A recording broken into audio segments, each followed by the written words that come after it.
আমার সোনার বাংলা। তোদের গান শুনে কুত্তায় পালাই গেছে। এদিকে আয়, এখন এখানে ছবি তুলবো। আরে এটা এখানে কে রাখছে? দাঁড়া, সরাই রাখি। আরে আমার মদের টপ মানে ফুলের টপ। দাঁড়াও চম্পা দাঁড়াও। কি সমস্যা?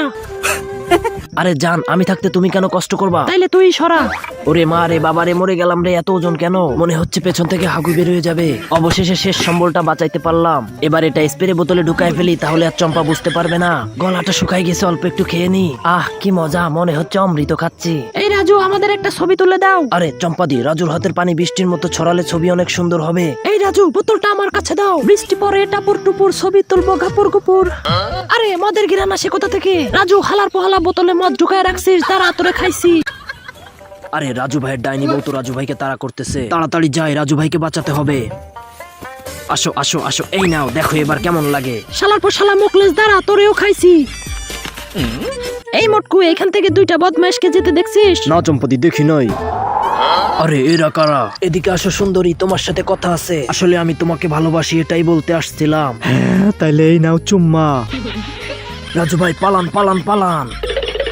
ধন্যবাদ মুকলেশ, সঠিক সময়ে সাহায্য করার জন্য। আরে মুকলেশ দেখ, বুড়ি লোকটা কাজ করতেছে, চল গিয়ে সাহায্য করি। আরে রাজু তো বুড়ি লোকটাকে সাহায্য করতেছে। যতটা খারাপ রাজুকে মনে করি, রাজু ততটাও খারাপ না। হুদাই কলা গাছ কেন কাটতেছো? আরে চম্পা, আজকে তোমাকে স্পেশাল কলা গাছ ভাজি খাওয়াবো। এবার কুচি কুচি করে কেটে ফেলি। রাজুকে সিগন্যালটা পাঠিয়ে দিই। আরে পাছার ভিতর তীর মারলো কে? মা গো বাবা গো, মরে গেলাম রে। এটা তো মুকলেজের চিঠি, মদ খাবি তো চলে আয়। রাজু, তোমার হাতে ওইটা কি? কিছু না চম্পা, আমার হাগু পেয়েছে, দাঁড়াও একটু হেগে আসি। হঠাৎ হাগু পেলো, কাহিনীটা কি? চম্পাকে দিয়ে ধোকা, মদ খাবো একে একে। রাজু ভাই, সত্যি আপনার বউটা অনেক বোকা। আরে বউকে বোকা বানানো কোনো ব্যাপারই না। দেখ মুকলেশ, বুড়িটা কাজ করতেছে, চল সাহায্য করি। আরে বুড়িমা, আমরা থাকতে আপনি কষ্ট করবেন কেন? এদিকে দেন। এই মুকলেশ, ভালো করে ফুটো কর। এই তো রাজু ভাই, করতেছি। চল এবার বৃষ্টির মতো বুড়ির জমিতে পানি দিয়ে দিই। এই পুকুর থেকে পানি আনলাম, এই বুড়ির জমিতে দিয়ে দিলাম। পানি দেওয়া শেষ, এই নাও বুড়িমা তোমার বালতি। ওরে হালার পহালা, আমার বালতি ফুটো করে ফেলছস, দাঁড়া, তোদের খাইছি। পালা মুকলেশ পালা, আর জীবনে অন্যের উপকার করতে যাব না। এই রাজু, কি করছো উপরে? বই পড়তেছি, দেখতে পাও না? এত পড়তে হবে না, নিচে এসে মাছটা কেটে দাও। বিয়ে করে বিপদে পড়ছি, শালি শুধু আমাকে দিয়ে কাজ করায়। মুকলেশকে একটা সিগন্যাল পাঠিয়ে দি। আরে এটা কি? এটা তো রাজুর সিগন্যাল।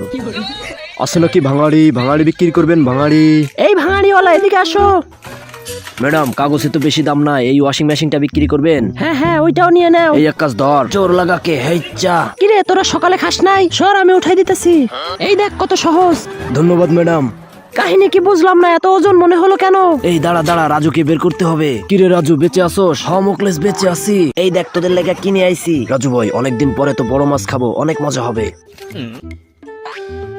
মাছের সাথে একটু মদ হলে কেমন হবে বলতো? পুরো জমে যাবে রাজু ভাই। কিন্তু এটা আনবো কেমনে? আরে রাজু ভাই সব পারে। আসসালামু আলাইকুম বড় ভাই, লিচু খাইতেছেন নাকি? এই রাজু, আমার লিচুতে হাত দিবি না। আরে ভাই, আমি তো আপনার লিচু নিতে আসি নাই, আমি তো শুধু জানতে আসছি আপনি কোন বাজার থেকে লিচুটা কিনছেন। আরে পাত দিল কে? হালার পর হালা, আমার মদ চুরি করা হচ্ছে, দাঁড়া তোদের খাইছি। কই গেল বদমাইশ গুলা? রাজুকে ধরা এত সহজ না।